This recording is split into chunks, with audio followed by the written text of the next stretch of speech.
नमस्कार, मैं हूं सुधीर चौधरी और डीएनए में आपका स्वागत है। आज हमारे पास 9,000 करोड़ रुपए का कर्ज लेकर विदेश भाग जाने वाले विजय माल्या से जुड़ी एक अच्छी और एक बुरी खबर है। अच्छी खबर यह है कि विजय माल्या को आज लंदन में गिरफ्तार कर लिया गया और बुरी खबर यह है कि इसके बाद विजय माल्या को सिर्फ 3 घंटे के अंदर जमानत भी मिल गई। हालांकि माल्या के प्रत्यर्पण की प्रक्रिया अब शुरू हो गई है, इसलिए आप ये भी कह सकते हैं कि कर्जदार विजय माल्या के गुड टाइम्स का अंत कभी भी हो सकता है। हम इस पूरी खबर का गहरा विश्लेषण आज करेंगे। आज विजय माल्या की गिरफ्तारी को भारतीय मीडिया ने बहुत सीरियसली लिया और माल्या को यह बात भी अच्छी नहीं लगी, उन्हें यह बात चुभ गई।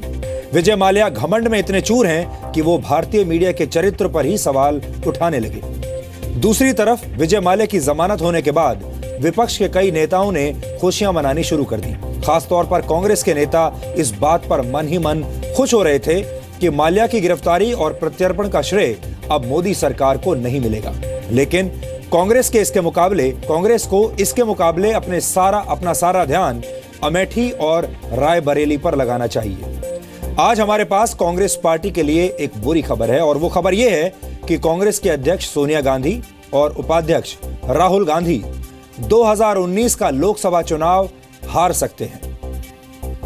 राजनीति में दिलचस्पी रखने वाले ये जानते हैं कि ये एक बहुत चौंकाने वाली खबर है, क्योंकि सोनिया गांधी और राहुल गांधी ऐसी सीटों से चुनाव लड़ते हैं जिन्हें कांग्रेस का गढ़ कहा जाता है, जिन्हें कांग्रेस के लिए सुरक्षित सीटें कहा जाता है। लेकिन अब ये सीटें सुरक्षित नहीं रही। आज हमारे पास इस खबर से जुड़े कुछ ऐसे आंकड़े आए हैं जो सोनिया गांधी और राहुल गांधी को चैन से सोने नहीं देंगे। इसके अलावा हम आपको आज कैराना लेकर चलेंगे, वही कैराना जहां से हिंदू परिवारों के पलायन की खबर सबसे पहले जी न्यूज ने आपको दिखाई थी। जून 2016 से लेकर अब तक 10 महीनों से ज्यादा का वक्त बीत चुका है। सरकारें बदल चुकी हैं। जी न्यूज ने इस दौरान समय समय पर कैराना से ग्राउंड रिपोर्टिंग की है और आपको वहां की जमीनी हकीकत बताई है। लेकिन अगर आप ये सोच रहे हैं कि उत्तर प्रदेश में नई सरकार आने के बाद कैराना में सब कुछ ठीक ठाक हो गया है, तो आप गलत हैं। कैराना के सिर्फ 2 परिवार बड़ी मुश्किल से वापस लौटे हैं और उनकी भी इतनी हिम्मत नहीं है कि वो कैमरे के सामने अपने मन की बात बोल सकें। हम कैराना की इस मुश्किल का स्थायी इलाज चाहते हैं और इसीलिए आज हमने इस खबर का एक फॉलोअप किया है। ये रिपोर्ट आज पूरे देश को जरूर देखनी चाहिए। और इसके बाद आज हम स्नैपचैट की गुस्ताखियों का एक डीएनए टेस्ट करेंगे। स्नैपचैट एक मोबाइल फोन ऐप है और इस कंपनी के सीईओ का एक बयान विश्लेषण की मांग कर रहा है। स्नैपचैट के सीईओ ने यह कहा था कि स्नैपचैट भारत के लिए नहीं बना है क्योंकि भारत एक गरीब देश है। ये ब्रांड इंडिया को चोट पहुंचाने वाले विचार हैं और इसका जवाब देना जरूरी है। स्नैपचैट के सीईओ को भारत की ताकत के बारे में ज्यादा जानकारी नहीं है और इसीलिए हमने उनके लिए आज एक्स्ट्रा नॉलेज की एक डोज तैयार की है। लेकिन सबसे पहले आज की तमाम बड़ी खबरें नॉनस्टॉप न्यूज में। भगोड़े कारोबारी विजय माल्या को आज लंदन में कुछ देर के लिए गिरफ्तार किया गया। हालांकि बाद में उन्हें जमानत भी मिल गई। लंदन की स्कॉटलैंड यार्ड पुलिस ने भारत की मांग पर माल्या को गिरफ्तार किया था। गिरफ्तार करने के बाद माल्या को वेस्टमिंस्टर कोर्ट में पेश किया गया, जहां उन्हें जमानत दे दी गई। ब्रिटेन और इंडिया के बीच में एक्स्ट्राडिशन की ट्रीटी भी है, तो हमने उसके तहत ये आग्रह किया है कि उनको भारत में लाया जाए। अब वो प्रक्रिया चल रही है, उस प्रक्रिया की प्रतीक्षा करनी चाहिए। सूत्रों के मुताबिक भारत माल्या के प्रत्यर्पण की मांग करेगा। वहीं कांग्रेस ने आरोप लगाया है कि माल्या की गिरफ्तारी के मामले में सरकार लोगों की आंखों में धूल झोंक रही है। आपने विजय माल्या की डेपोर्टेशन क्यों नहीं मांगी? आपने उसका प्रत्यार्पण क्यों मांगा? ताकि उसे 3 बार अपील करने का मौका मिले और 1 दर्जन साल वो और मजे लूट सके। विजय माल्या ने ट्वीट करके अपनी गिरफ्तारी को एक रूटीन कार्रवाई की तरह पेश करते हुए कहा है कि भारत की मीडिया ने इसे बढ़ा चढ़ा कर पेश किया। माल्या पिछले साल मार्च में भारत छोड़कर लंदन चले गए थे। माल्या पर बैंकों का करीब 9,000 करोड़ रुपए का कर्ज बकाया है। मौसम विभाग का अनुमान है कि इस साल मानसून सामान्य रहेगा। जून से सितंबर तक देश में 96% बारिश हो सकती है।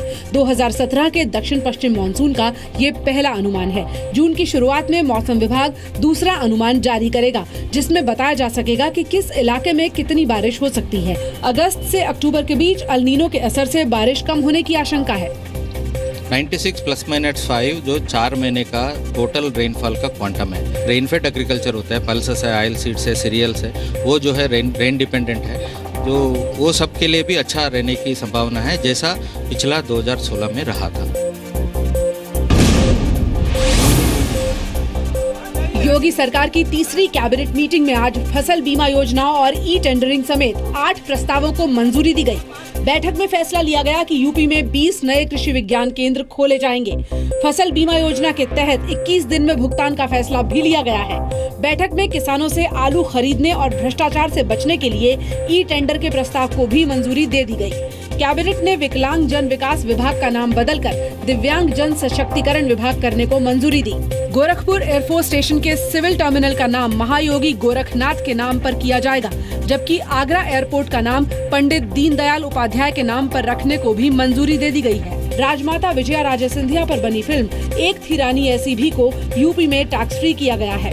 गोरखपुर में वो जो सिविल टर्मिनल बन रहा है उसका जो नाम है वो महायोगी गोरखनाथ जी के नाम पर किया जाए। आगरा के अंदर भी पंडित दीनदयाल उपाध्याय जी के नाम से हो। कैबिनेट की बैठक से पहले योगी सरकार ने आज बड़ा प्रशासनिक फेरबदल करते हुए 41 IAS अधिकारियों के तबादले किए। लखनऊ विकास प्राधिकरण के उपाध्यक्ष सत्येंद्र सिंह को हटा दिया गया है। यूपी के सीएम योगी आदित्यनाथ ने अपने मंत्रियों के लिए आचार संहिता बनाई है और सभी मंत्रियों को संपत्ति का ब्यौरा देने के लिए बुधवार तक का वक्त दिया है। आचार संहिता के तहत सभी मंत्रियों से दावत और दिखावे से बचते हुए महंगे होटलों के बजाय सरकारी गेस्ट हाउस में रुकने को कहा गया है। मंत्रियों से कहा गया है कि वो ठेकेदारी से दूर रहें, ऐसा कोई कारोबार न करें जो सरकार से जुड़ा हो। मंत्री के किसी रिश्तेदार के पास सरकारी कामकाज का ठेका है तो उसके बारे में उन्हें बताना होगा। किसी कंपनी में साझेदारी होने पर मंत्रियों को इसकी जानकारी देनी होगी। मंत्री बनने से पहले के व्यवसाय, आमदनी और सोना चांदी रखने की जानकारी भी देनी होगी। मंत्रियों से कहा गया है कि अगर 5,000 रुपए से ज्यादा का गिफ्ट लें तो सरकारी खजाने में जमा करें। यूपी के अल्पसंख्यक मामलों के मंत्री मोहसिन रजा ने all India Muslim personal law board पर निशाना साधा है। ट्रिपल तलाक का समर्थन करने के लिए मोहसिन रजा ने इशारों में पर्सनल लॉ बोर्ड पर पाबंदी लगाने की मांग की। अगर उनकी यही जिद है तो वो जिद कहां तक वो ले जाएंगे वो जाने, लेकिन मेरा अपना मानना है कि न वो शरिया है न वो हिंदुस्तान का संविधान है। तो संविधान के तहत उनकी संस्था को भी चलना होगा और अगर वो संविधान के खिलाफ जाएगी तो उस संस्था को भी बैन होना पड़ेगा। मुस्लिम पर्सनल लॉ बोर्ड ने मोहसिन रजा के बयान का विरोध किया है। पर्सनल लॉ बोर्ड भी एक रजिस्टर्ड ऑर्गेनाइजेशन है। जितनी भी सोसाइटी का अलग अलग सेक्टर्स हैं सबका माकूल रिप्रेजेंटेशन है। हमें किसी के इसमें बात पर न इस ऑर्गेनाइजेशन को क़यामत तक खत्म करने का कोई सवाल उठता है। दिल्ली में एमसीडी चुनाव से 5 दिल्ली बीजेपी की नेता शाजिया इल्मी ने सोशल मीडिया पर अश्लील टिप्पणियों के खिलाफ पुलिस में शिकायत दर्ज कराई है। शाजिया ने दिल्ली पुलिस की साइबर सेल में जाकर शिकायत की है। शाजिया के मुताबिक आम आदमी पार्टी के समर्थक उनके खिलाफ सोशल मीडिया पर दुष्प्रचार कर रहे हैं। बहुत ही बेहूदी किस्म की बातें हैं। तस्वीरों के साथ साथ तस्वीरों में जो गंदी अभद्र भाषा है, बहुत ही बेहूदगी भरी, उसके साथ साथ जो लिखित जो ट्वीट्स हैं, जो रीट्वीट्स हैं, उनमें भी बहुत ही गंदी बातें कही गई हैं। इस बीच बीजेपी ने दिल्ली के पूर्व मंत्री और आम आदमी पार्टी के नेता संदीप कुमार को प्रचार के लिए बुलाने पर नरेला से एमसीडी चुनाव की उम्मीदवार सविता खत्री को पार्टी से बाहर कर दिया है। जिनके ऊपर बलात्कार जैसे घिनौने आरोप है, किसी भी तरह की साठगांठ और मेल मिलाप पार्टी कतई बर्दाश्त नहीं करेगी। पार्टी श्रीमती सविता खत्री को निष्कासित करती है। जम्मू कश्मीर के बडगाम में पत्थरबाजों की बदतमीजी झेलने वाले एक सीआरपीएफ जवान ने सहनशीलता को जवानों की सबसे बड़ी ताकत बताया। ओडिशा के संबलपुर के रहने वाले जवान विक्की विश्वकर्मा ने जी न्यूज से खास बातचीत में कहा कि उन्होंने पत्थरबाजों का जवाब इसलिए नहीं दिया क्योंकि उस वक्त ईवीएम की सुरक्षा जरूरी थी। हमने सर कुछ एक्शन लेना ठीक नहीं समझा क्योंकि माहौल बहुत ही खराब है। हम जब तक जिएंगे देश के लिए जिएंगे सर, और आगे भी ड्यूटी इसी तरीके से करते रहेंगे। 9 अप्रैल को बडगाम में लोकसभा उपचुनाव कराने के बाद लौट रहे सीआरपीएफ के जवानों पत्थरबाजों ने उकसाया। पत्थरबाजों ने जवानों पर हाथ भी चलाया था। हथियारों से लैस होने के बावजूद जवानों ने इस वक्त पत्थरबाजों को कोई जवाब नहीं दिया।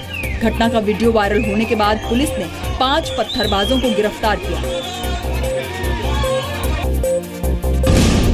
जम्मू कश्मीर सरकार ने सुरक्षा बलों पर पथराव करने वाली भीड़ को लेकर संयम बरतने को कहा है। मुख्यमंत्री महबूबा मुफ्ती ने कहा है कि सुरक्षा बल ये कोशिश करें कि किसी की जान न जाए। आज कैबिनेट बैठक में हालात की समीक्षा के बाद महबूबा मुफ्ती ने लोगों से भी कहा कि बच्चों को प्रदर्शनों में जाने से रोकें। हिंसक प्रदर्शन की आशंका के बीच कश्मीर में आज सारे स्कूल कॉलेज बंद रहे। इंटरनेट सर्विस भी पूरी तरह से बंद रही।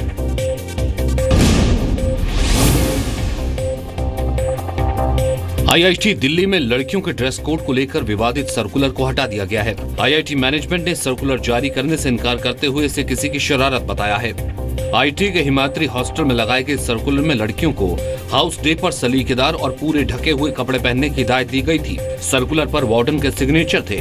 सोशल मीडिया पर वायरल होने के बाद आईआईटी मैनेजमेंट ने कहा कि वार्डन ने ऐसा कोई सर्कुलर जारी नहीं किया है। जिसकी भी शरारत है उसका पता जल्द लगा लिया जाएगा।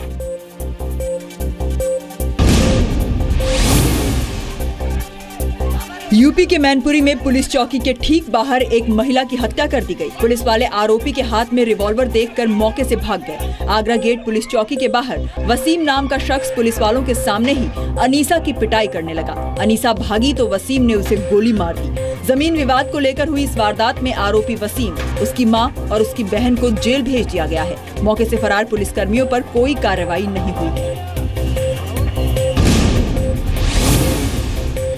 रेल मंत्री सुरेश प्रभु ने रेलवे के सारे जोनल हेड को चिट्ठी लिखकर कहा है कि ट्रेनें टाइम पर चलाएं, वरना कार्रवाई के लिए तैयार रहें। ट्रेनों के समय पर चलने की दर पिछले साल के 84% से घटकर 79% रह गई है। 4% की ये गिरावट 1 अप्रैल से 16 अप्रैल के बीच देखी गई। रेल मंत्री ने हर जोन में एक सीनियर अफसर को रात 10 बजे से सुबह 7 बजे तक तैनात रहने को कहा है, जो ट्रेनों की टाइमिंग कंट्रोल करेगा। इसके साथ ही नेशनल ट्रेन इंक्वायरी सिस्टम को भी दुरुस्त करने को कहा गया है।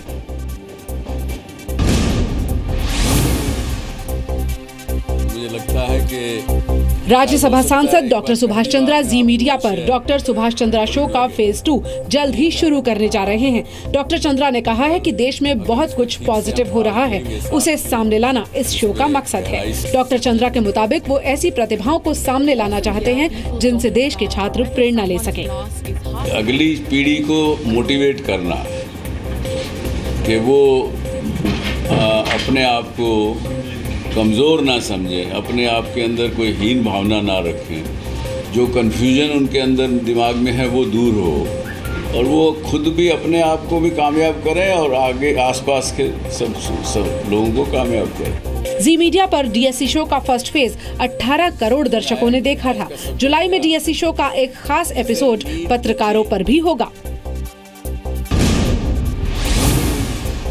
भारत और अमेरिका के बीच आतंकवाद की चुनौती का मिलकर मुकाबला करने पर सहमति बनी है। भारत दौरे पर पहुंचे अमेरिका के राष्ट्रीय सुरक्षा सलाहकार लेफ्टिनेंट जनरल HR मैकमास्टर ने प्रधानमंत्री नरेंद्र मोदी से मुलाकात की और कहा कि भारत रक्षा क्षेत्र में उनका अहम सहयोगी है। मीटिंग के दौरान राष्ट्रीय सुरक्षा सलाहकार अजीत डोवल और विदेश सचिव S जयशंकर भी मौजूद रहे।